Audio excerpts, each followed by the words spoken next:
I'd like to introduce Tom Farrey. Tom, as many of you know, is the Executive Director of the Aspen Institute Sport and Society Program. He is also an author and ESPN reporter whose work has been recognized among the nation's best on television, in print, on radio, and online. Tom is, of course, the lead author for the lead instigator. Let's call him that. The lead author for the Sport for All, Play for Life, a playbook to get every kid in the game. Again, everyone has a copy in your folder that you picked up this morning, and hopefully you've had a chance to look at it online these past couple weeks. So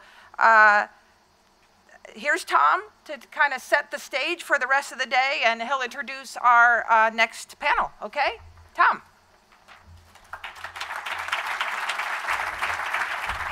Go get him. Hey everybody. This is my favorite crowd in the whole country right here. You're my people. Thank you, Shelley, for the very nice introduction, and thank you, Surgeon General, for A, reading the report, B, liking it, and seeing how it integrates with what you're trying to get done as the Surgeon General of this country and the needs of public health. It really is important that sport be brought into the health conversation and health be brought into the sport conversation, and we will do our part to facilitate that process. So welcome to Washington, D.C., where the problems of the nation and the world, the largest problems are top of mind and on the front page of the Washington Post every day. It's education, it's healthcare, it's technology, immigration, violence, politics, it's ISIS, and by that I don't mean the ailing dog on Downton Abbey. Does anybody watch Downton Abbey here? I mean, you know, when ISIS was coming up with their name, did they consider the fact that it was a dog in an aristocratic, imperialistic home in Britain? I mean, you think they could have done better than that, but anyway. Youth sport is not one of the nation's largest problems, but it is one of our greatest opportunities. If you played sports as a kid, think about how it shaped your life. The lessons gleaned from what it means to be a good teammate, to be part of something that was larger than yourself. The resilience that comes from trying and failing, and then finally figuring it out and learning something about your limits. The social bonds you formed from being part of a team that escorted you through childhood and adolescence and maybe made that a little bit less turbulent. The discipline that comes with following a schedule and being accountable to others. The simple joy of moving your body and occasionally doing something magical with it. You know, a three-pointer at the buzzer, or your first Maradona with a soccer ball, or the diving catch on a playground with your friends in a totally unstructured setting. I know you know some of these statistics, but it's worth repeating. Physically active children are 1/10 as likely to be obese. They score 40% better on tests in school. They smoke less. They use drugs less. Female athletes are less likely to get pregnant. Physically active kids are more likely to go to college. They earn higher salaries in adulthood. They have lower health care costs. They're more productive at work. They have a reduced risk of heart disease, stroke, cancer, diabetes, and then the virtuous cycle repeats itself. Active parents become role models for kids who become active because they think that's just how you live your life. Now think about the opportunity to communities that build cultures of health through sport and physical activity. Where do communities gather these days? Sure, they still gather at churches and synagogues and mosques, but often it's on the sidelines on Saturday morning of a soccer game or a baseball game. I mean, I can tell you in my town, that's many of the parents that we're best friends with. We met them through youth sports. So there's an incredible opportunity here to rally communities around health through sport if we can figure out the right type of set of priorities for them to focus on. I mean, Americans, we care about children. The Irish writer Oscar Wilde once observed, the youth of America is their oldest tradition. It's been going on for 300 years.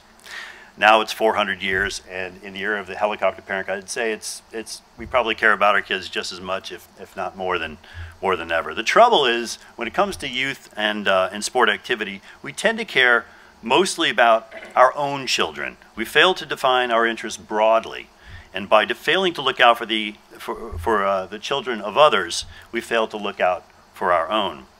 The title of my opening remarks is The State of Play.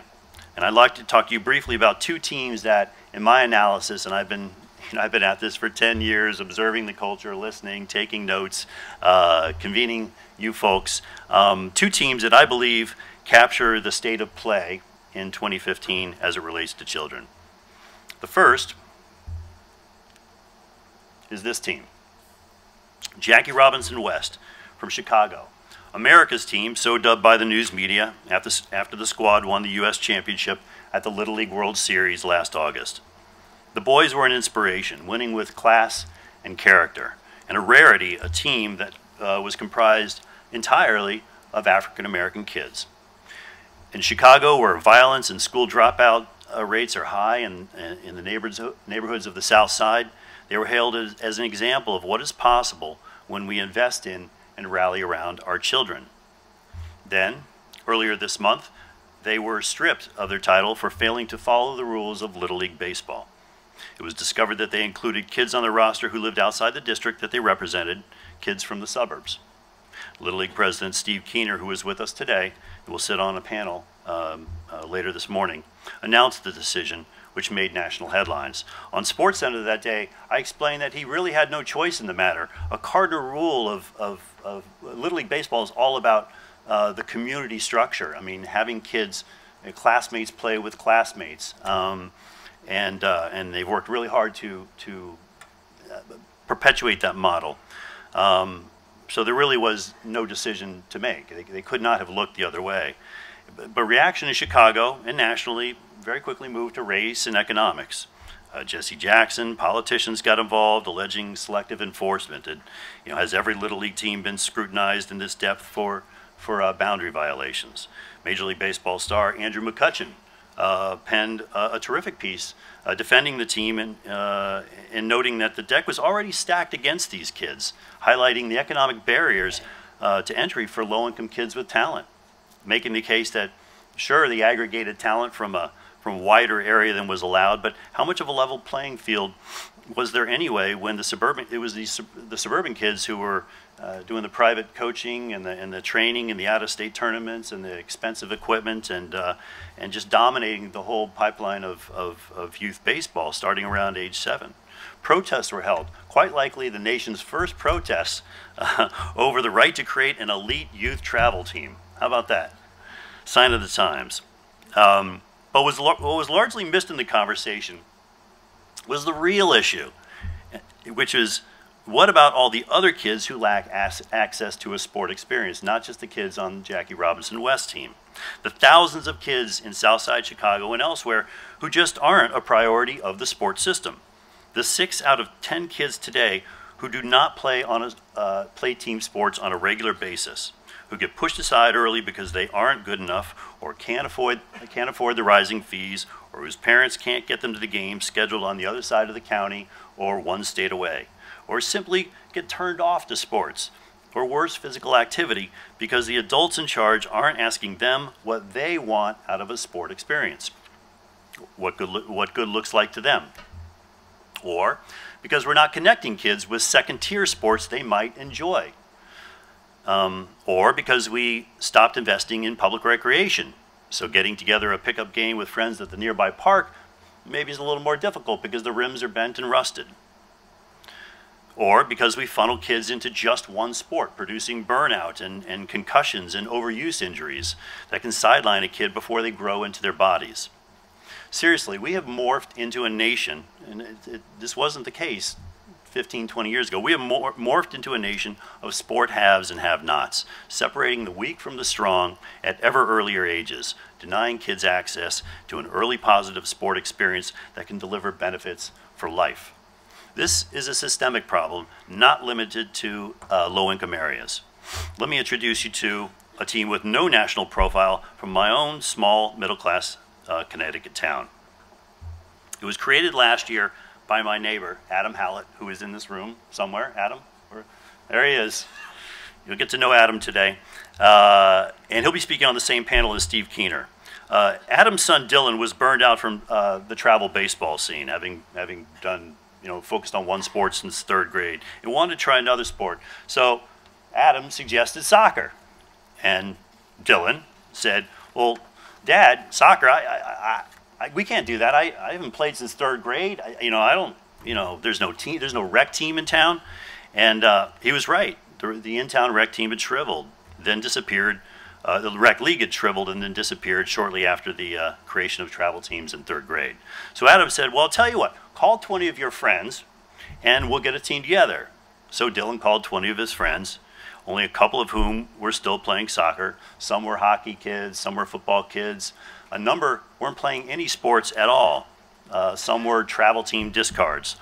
But all 20 said, yeah, we'll play. Oh, this sounds fun to me. And they put this team together, and what do you know, Adam found a regional team for these kids to play. They call themselves Roadkill.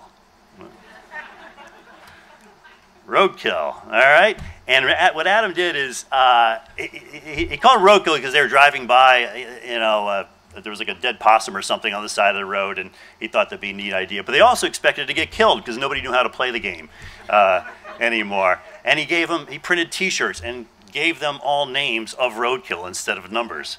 Chipmunk, coyote, rabbit, turtle, okay? He called himself Coach Moose. His wife, the team mom, Horny Toad. It didn't start off well. Adam had to explain to one kid, a basketball player, that you can't use your hands to dribble down the field. All right. They lined up, the kids, they would start the game all at midfield, not in their regular positions. Adam said, fine, go on ahead. You guys are having fun, go with it. They would set walls in the middle of the field. And if you know anything about soccer, you only set a wall in front of a goal to stop the ball from going in. They would set it, 50 yards out. Fine, let it go. Adam, but they had an amazing time. Adam set aside his ego and prioritized fun above all else. He started out to practice teaching skills, but the moment he saw them getting bored, he'd shift to other activities. It might be, I don't know, ultimate frisbee or kickball or who knows. You should have heard the noise and the laughter coming from that side of the field. I would be on the other side with my little kids trying to teach them the skills and trying to make it an early positive experience as well. But these kids were having the best time in all of Burlington. And I'm thinking to myself, how do I replicate that there? What has Adam figured out? And at the end of games, they would all get together and put their arms around each other and sing that ole, ole, ole, ole song. It was a wonderful story. It was our little Bad News Bears story, right? Happening right up the street from me. So this is why I'm also hopeful about the state of play in 2015, because some things never change. Kids love to play, and they love to play with their friends. And if we could just listen to kids, give them what they want and need, and make room for all of them, they will respond. They're so ready for us to get this right. The Project Play report you have in your packets is designed to help us get it right. It's the first cross-sector plan to be developed around youth sports. 8 strategies for 8 sectors to help stakeholders give every child in every community the opportunity to get and stay active through sports. It's an ambitious act of thought leadership, aggregating the best ideas that have emerged in the course of convening nearly 300 leaders in 10 tables in a televised town hall with President Clinton, Kobe Bryant, U.S. Olympic Committee CEO Scott Blackman, and other figures, Allison Felix as well, who is with us today, who have joined our shared dialogue. The need has become obvious. As you can see from this chart, regular participation among 6 to 12-year-olds is down in most sports over the past 5 years.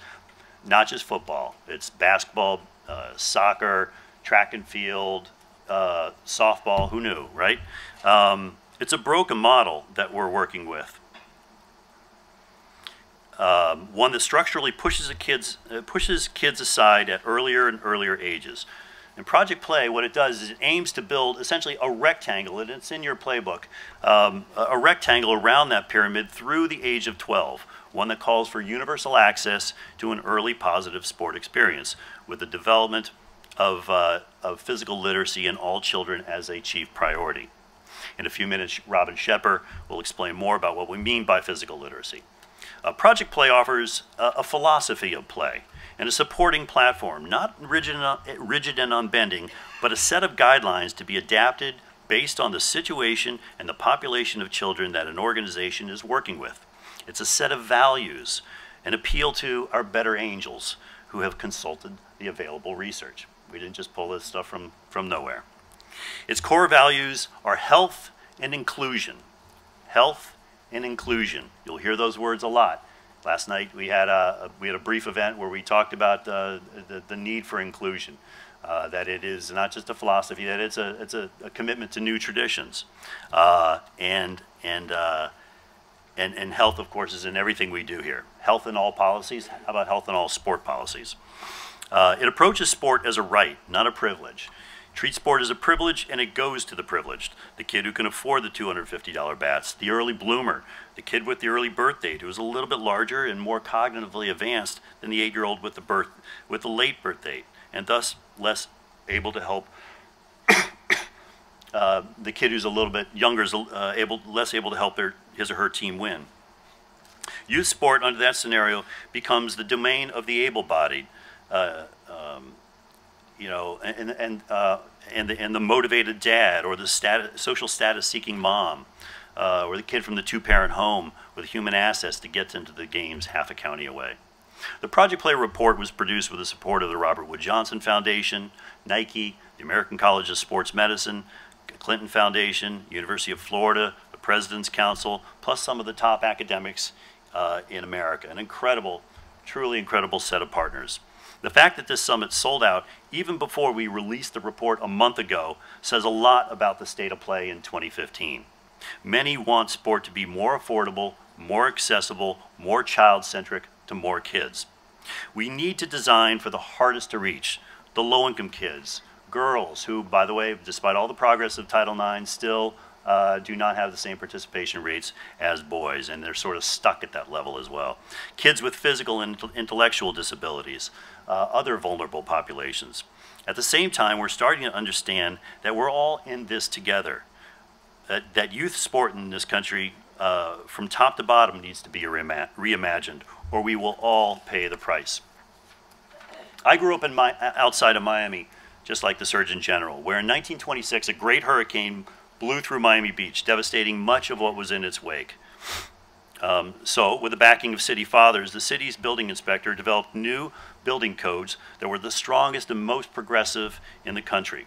Miami is a transitory place; things come and go. But those famed buildings in the Art Deco district are still standing today because of those codes. They were a set of minimum common sense standards, and they became a standard across the U.S. More than 5,000 communities adopted and adapted those codes.